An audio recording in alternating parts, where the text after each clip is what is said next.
Hai teman-teman, kali ini sesuai janji aku akan menceritakan kenapa sejarahnya aku bisa menyayangi bahkan menolong kucing-kucing terlantar sampai dengan hari ini. Jadi ceritanya, ini adalah salah satunya adalah rumah aku yang kedua. Jadi aku mulai ya dari awal. Sejarahnya itu adalah di tahun 2019, di mana pada saat itu rumahku masih yang di tengah yang sekarang jadi kos Sadinda. Nah ceritanya kenapa dulu tuh aku nggak pernah suka sama kucing ya. Dulu kucing pernah suka, cuman beriring waktu udah gede SMP aku udah mulai nggak suka, gelian lah. Intinya gelian gitu, geli kalau ngeliat yang kotor-kotor. Nah sampai 2000 sampai seterusnya aku nggak pernah suka kucing, tapi aku nggak menyakiti ya. Tapi aku nggak pernah membolehkan kucing masuk ke dalam rumah. Nah sampai akhirnya kejadian 2019 itu aku habis pulang ke rumah lah. Biasanya kalau ada kucing aku pasti pagar aku tutupin ya. 2019 itu aku pulang, kebetulan aku habis beli makanan Padang, isinya kikil bukan ikan ya. Jadi pada saat itu aku pulang ke rumah, lihat ada kucing itu kurus banget, mungkin udah tinggal tulang, jalan. Kemudian bulunya juga udah habis, nggak ada bulu, rontok. Aku bingung, tiba-tiba aku udah masuk ke dalam tapi kepikiran ya, aku makan ini, kucing itu makan apa ya kalau udah bisa sekurus itu. Jadi aku diantara kegalauan antara mau makan, udah di dalam tuh, sama mau balik lagi tuh kucing lihat tuh ya.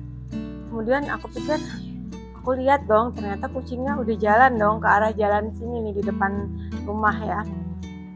Akhirnya aku pikir, sudahlah, aku ambil makanan aku si kikil itu, aku bawa pakai plastik ya, terus aku lari kejar dia ke ujung jalan depan rumah ya. Ternyata dia masih ada. Nah di situ aku ya pada saat itulah biasa manusia ya, lagi ada bimbang, kegalauan lah macam-macam. Aku sedih lihat dia ya. Sembari aku berdoa, ya Tuhan, kenapa dia ya? Aku kasih dia makanan kesukaanku. Sembari aku berdoa ya. Ya Tuhan, aku kasih dia, aku bantu dia, aku berharap suatu saat aku kesulitan, berikan aku kemudahan Tuhan, berikan aku jalan keluar, karena aku cuma memohon kepadamu. Itu doaku pada saat aku memberikan dia makanan, itu kikil loh, bukan ikan. Terus dia langsung makan, nyom, habis. Dan di situ saya bahagia, aku bangga dia masih bisa makan ya. Sembari aku nangis ya, aku lihat dia ya, karena kasihan banget dia, badan udah nggak bisa, tapi masih bisa jalan. Sembari aku niat, kalau dia besok lewat, aku mau bawa dia ke dokter gitu. Aku doa gitu kan. Tapi besoknya dia nggak lewat lagi ya. Tapi aku berpikir, ya Tuhan, ya Allah, aku bahagia, aku bangga. Kalaupun dia sudah meninggal, aku ikhlas, aku rela, karena di sisa terakhir umur dia masih bisa makan enak, masih bisa ada orang yang peduli untuk dia ya. Kalaupun ya aku berdoa begitu, itu intinya, karena aku merasa dia udah nggak lewat lagi, mungkin he's gone. Nah ya kan ya, sembari ya itu doa aku tulus ya. Udah lalu kemudian besoknya lagi aku ngeliat lagi kucing lagi di depan rumah, Yellow. Saat ini kucingnya ada sama aku masih di atas. Si Yellow itu pas aku lagi jalan juga mau ke ujung sama anak ya, kucingnya tuh lucu ya. Terus tiba-tiba dia muter-muter di aspal. Aku lihat ternyata ada lukanya tuh lumayan lebar segini ya. Terus seginilah.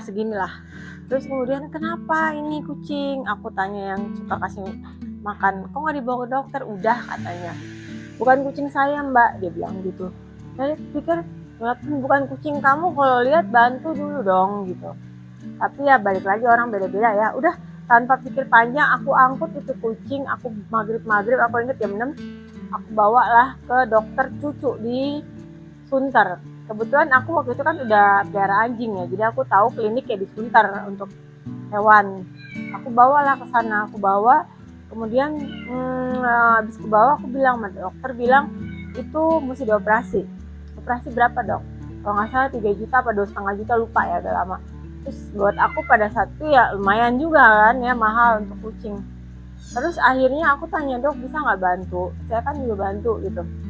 Terus akhirnya dia bilang, ibu saya bantu, tapi kalau di sini nggak bisa, mungkin ibu bisa ke klinik lain. Akhirnya gimana di situ aku juga udah habis sih berapa, cuman kupikir kalau operasi lagi biaya. Akhirnya aku cari lagi klinik, akhirnya dapet, kita nego 700.000, aku operasi dia. Dan puji Tuhan alhamdulillah ya kucingnya sehat, selamat, bahkan gemuk ya, sempet gemuk, cuman sekarang udah umur mulai agak kurusan lagi. Terus udah lalu sejak itu aku jadi suka urus binatang. Nah tepat sebulan setelah aku nolong kucing itu, aku memang sudah berdoa, aku sudah nabung ya, intinya aku sudah nabung untuk beli rumah kedua. Jadi karena aku kan kerja di bank, kita kan punya fasilitas. Kebetulan yang rumah pertama kan emang lunas ya, nggak ada tanggungan bank. Jadi nggak ada salahnya dong aku mau beli rumah lagi gitu. Cita-cita aku rumah aku kedua itu harus lebih bagus, harus lebih besar, buat nyaman, buat aku dan anak-anak gitu kan. Udah akhirnya you know what, tepat sebulan setelah aku nolong itu kucing yang udah meninggal sama yang luka, doaku dijawab. Jadi intinya pada saat itu kan aku mau beli rumah ya, kan butuh duit, ibaratnya kita butuh uang buat DP, tapi untuk beli full kan masih kurang dong, ya kan? Dengan cara apa ya? Udah fasilitas kantor, tapi fasilitas kantor itu kan juga masih kurang kan? Sementara aku beli rumah di Kebayoran Baru, oke, kan lumayan cukup mahal lah ya begitu. Iya, jadi apa intinya? Aku harus naik grade ya. Sebelumnya kan aku tambahin lagi, sebelumnya aku udah kerja di bank itu 5 tahun dulu ya. 5 tahun, dan selama 5 tahun itu performance aku juga bagus ya, very excellent. Aku bisa menghasilkan funding, bisa menghasilkan revenue. Jadi tiba saatnya aku mesti naik grade, minta lah ya, nego ke bos lagi. Udah, itu intinya gini, aku minta ke bos aku cuma minta satu, aku pengen naik grade, naik fasilitas ya kan. Oke, pada saat itu nih region head aku bilang, oke Dinda, saya review dan saya lihat dulu ya, kalau kamu pantas ya mungkin bisa gitu. Oke Bu, itu sebulan sebelum aku rescue si kucing, ya pokoknya kejadian sebelum aku rescue kucing ya. Nah habis aku rescue kucing, habis itu sebulan kemudian doa aku dijawab. Puji Tuhan, subhanallah, alhamdulillah kan. Bayangin aku nolong kucing yang udah mau meninggal dengan sepotong kikil, dan kucing yang luka dengan 700.000 aku dapat rumah miliaran loh, bener nggak? Subhanallah kan, amazing, puji Tuhan. Oke, intinya uang yang aku buat DP itu ternyata sebagian aku nggak perlu bayar ke bank, ke penjual. Intinya semua take care atau bank aku yang bayar semua. Jadi angka, kalau harganya sebutin nggak? Nggak usah. Pokoknya miliaran ya guys, gitu. Gitu. Pokoknya akhirnya uang aku itu aku keep, DP aku cuma sedikit, itu buat yang bayar adalah kantor. Jadi aku tuh ngerasa, wah, doa aku ternyata, aku pada saat nolong tuh kucing aku juga doa, ibaratnya kalau suatu saat aku butuh bantuan, nggak ada lagi yang bisa tolong selain Tuhan. Benar nggak? Kita cuma berdoa, berusaha, bekerja. Ya, kalau kita berdoa, kita nggak berusaha, kita nggak cari duit juga, itu juga omong kosong ya. Intinya semua harus balance, harus sinergis gitu. Jadi akhirnya intinya doa aku dijawab ya, dengan aku menolong kucing yang terlantar udah mau meninggal, aku bisa dapet rumah ini guys, rumah ini, bayangin. Dan pada saat bangun ini pun juga aku terus aja nolong kan kucing ya. Aku udah niat, aku udah doa, aku mau niat bikin mereka tempat. Makanya rumah ini kan 3 lantai, lantai ketiga itu buat binatang aku, termasuk anjing aku, kucing-kucing aku. Sampai sekarang garasi juga penuh. Tapi aku bukan shelter, I'm just foster mom. Jadi aku menolong yang terlantar, aku rawat, aku rescue, lalu aku open adopt gitu. Jadi kalau mau shelter itu beda lagi, tempatnya punya temanku Mas Dindin ya. Jadi aku sistemnya aku rescue, aku rawat, open adopt. Kalau misalnya yang udah dulu sakit parah aku biaya sendiri, tapi karena banyak ya, sekarang aku oper aja ke shelter gitu, karena di shelter kan juga ada kliniknya gitu. buat ngurangin juga sih beban juga biaya. Tapi no, aku nggak mau bilang itu beban, karena kalau beban jadi berat ya. Jalanin aja, pasti rezeki ada kok. Gitu. Terus akhirnya oh ya dulu kan aku rescue kucing itu 10, 20, paling bagi-bagi ke teman-teman kan. Jadi lama-lama aku tetap, karena aku merasa setiap aku nolong, aku tuh diberikan kemudahan. Ya kan, bisa ke adopt ya. Sampai akhirnya aku pernah rescue kitten 30 ekor. Aku bingung lah ya. Teman-teman udah dapat semua tuh kucing kan, gratis pula kan. Akhirnya aku ingat ponakan aku, kalau post foto nanti kalau mau terkenal, mau cari banyak orang pakai hashtag. Nah, ya sudahlah, akhirnya mulai dari situ aku bikin Instagram aku yang sekarang tuh sebenarnya Instagram anjing aku, Kimi. Cuman aku sekarang udah rubah kan namanya, ya kan, jadi Sadinda Free Adopt. Jadi aku coba kan fotoin kitten-kittennya, aku foto open adopt kitten gratis gitu. Sudah mandi kutu, sudah terawat lah. Aku coba, ini tau nggak, adopt habis itu 30 ekor. Jadi intinya kesimpulan, kalau kita bantu dulu, tolong dulu. Jangan takut nggak punya tempat, jangan takut nggak ada duit ya, karena bisa aja kalau kita niat, ya kan. Contohnya gini, nggak ada tempat kan, punya shelter, nggak ada duit, usaha dulu, siapa tahu nanti ada temen lagi yang mau bantu, bener nggak? Contoh kayak aku deh, balik lagi, aku rawat kitten ya, nggak usah takut, belum tentu juga kitten itu panjang umur, bener nggak? Yang penting kamu bantu dulu, selamatin dulu, dibanding dia mati di pinggir jalan kelaparan atau mati ketabrak. Lebih manusiawi dia sudah kamu selamatkan dulu, bener nggak? Ya kan? Terus apalagi ya? Banyak. Jadi satu lagi, kan banyak tuh orang buang-buang kucing, awal-awal kan 30, lama-lama kok tiap minggu ya. Saya sempat kesal juga, emosi.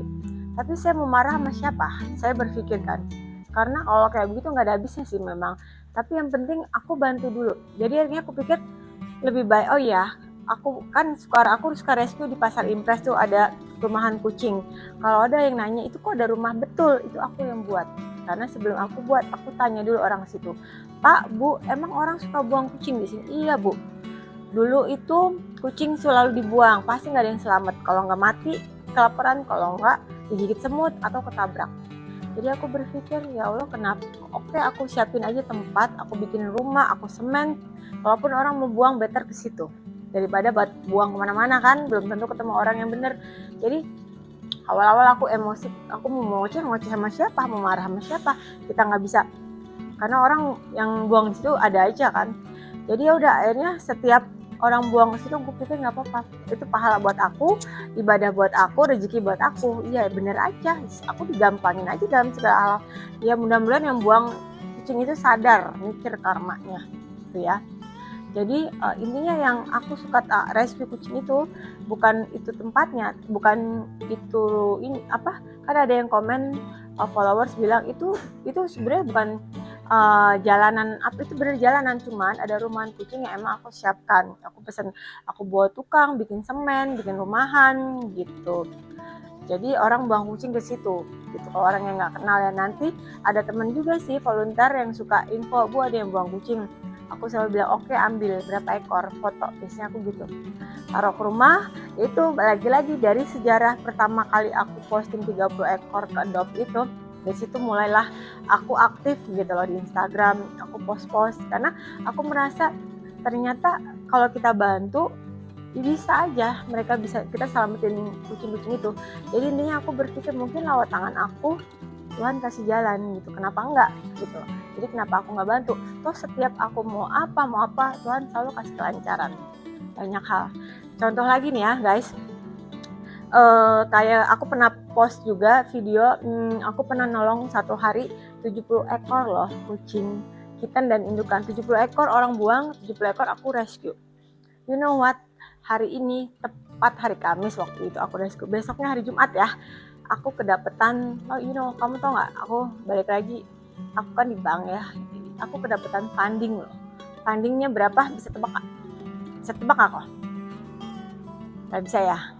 Aku kedapetan uang sampai akhir bulan itu 1,3 triliun loh, bukan miliar. Jadi dalam satu hari itu sampai akhir bulan tuh nutup, dan berapa? aku dapat revenue cabang aku itu dalam satu hari 1,5 miliar revenue loh. Itu setelah aku nolong kucing. Bayangin, aku keluar uang mungkin 1 juta, nggak nyampe ya, 700.000 buat donasi ya, 1 juta lah ya, mungkin bayar bensin, pet transport, tapi aku kedapatan revenue 1,5 miliar, funding 1,3 triliun. Amazing nggak? Jadi aku merasa setiap aku bis nolong ya, aku diberikan kemudahan banyak hal. Jadi intinya kalau kamu berusaha bantu dulu, tolong dulu, gak usah takut, rezeki nggak akan kemana. Nah, buat teman-teman yang udah baik hati, yang sudah ikut bantu, walaupun modalnya kirim, kasihan, nggak apa-apa. Kalian udah punya hati, ya pada kalian cuma ngeliat terus udah, kasihan kan. Yang penting kita bantu dulu deh, karena belum tentu yang kamu selamatin itu juga bisa panjang umur kan di shelter. Yang penting, karena di sini poinnya adalah aku melihat ya, Tuhan itu intinya memberi kita, lu bantu dulu deh, lu tolong dulu deh, lu bantu apapun lu gua kasih, karena dari tangan kita itu ada pembelajaran, kita tuh harus berbagi, kita harus menolong itu nggak harus sama manusia, menolong manusia oke, tapi kalau lu lihat juga yang terlantar, tolong dulu gitu.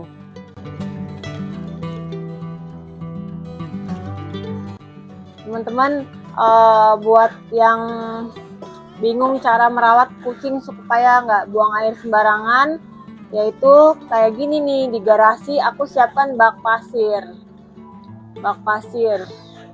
Nih biasanya aku pakai pelet kayu karena pelet kayunya lagi habis, jadi aku pakai pasir gumpal.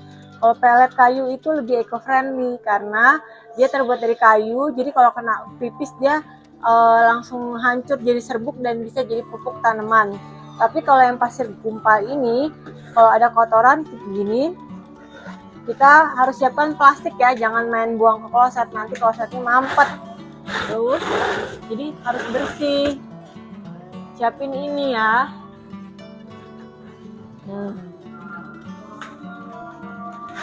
Nih, ini kenapa dikandangin, karena masih baru, biar tahu rumah dulu. Biasanya dilepas. Ini tadi ada kucing yang habis ini juga kitten juga lagi sakit, jadi aku pisahin. Nah, biasanya yang sehat-sehat yang aku open adopt. Nih, yang ini sih sehat-sehat ya, udah dikasih obat cacing juga, udah mandi kutu. Kalau ini masih baru datang.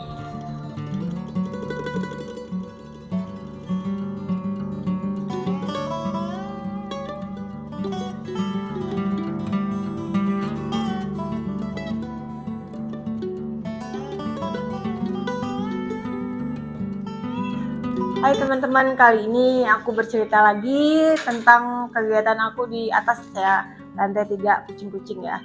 Oh ya, satu lagi aku menekankan, aku bukan shelter, I'm just foster mom. Jadi aku menampung sementara mereka dari jalanan, aku rescue, terus aku rawat, lalu aku open adopt ya.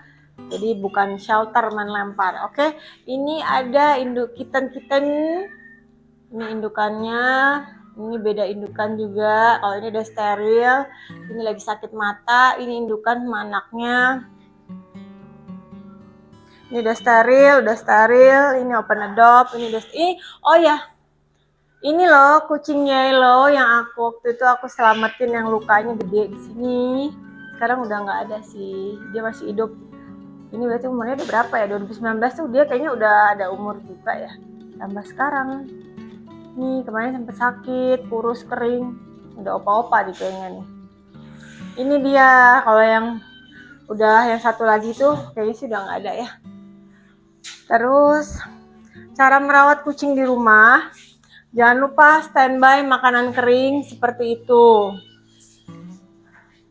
Dan air putih ya, airnya harus air matang, pagi sore dibersihin. Kalau emang kotor ya dibersihin 2 kali. Piringnya dikasih kapur baru supaya nggak semut. Nah, sampai aku saking sayangnya mereka, aku beli ini loh.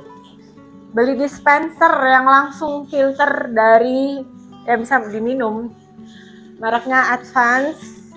Ini kalau mau dibeli harga bisa berapa ya? 4 atau 5 juta deh kalau nggak salah. Bisa dicicil. Pokoknya cicilannya murah, sebulan berapa gitu lupa. Aku beli 2 untuk mereka daripada kita beli air suling, air aqua atau air ledeng kan itu. Kalau air aku kan mungkin mahal. Kalau air ledeng malah bikin diare. Jadi aku pakai ini. Langsung dari keran bisa diminum. Buat manusia juga aman. Terus makanannya aku beli Proplan guys. Proplan ini kebetulan disumbang oleh Proplan dan dari rumah Abah Juna yang kasih.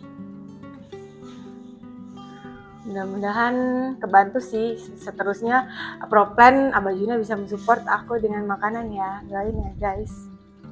Terus untuk bak pasir, oh iya, tadi kan aku cerita tentang pelet kayu. Ini yang namanya pelet kayu. Jadi kotorannya bisa buang langsung begini sama. Dia lebih eco-friendly. Nah, yang basah-basah pipis ini buang plastik juga. Atau bisa jadi pupuk tanaman. Gitu ya. Ini ditutup. Dan ngebau. Ini udah steril. Oh ya, ini yang menunggu dokter. Ini udah steril semua. Nah, halo si ganteng, ambil poti yang di bawah lagi ya Rian ya.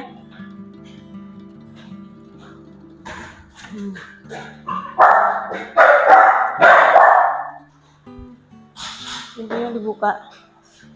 Ini open adopt ya, ini si Juno. Hai Juno. Hai Juno sayang. Juno udah ganteng ya. Nah ini lagi panggil grooming. Oke guys, aku lagi panggil grooming juga buat mandiin kucing aku. Oh iya Jan, kalau mau manggil grooming jasa balik ke dia. Murah nih, asal banyak ya. Kalau banyak kan berapa ekor? Banyak nih, minimal berapa? Mas? Minimal 4, harga bisa sama aku. Harga berapa? Boleh WA aku, nanti aku kasih tahu rahasianya. Oke guys.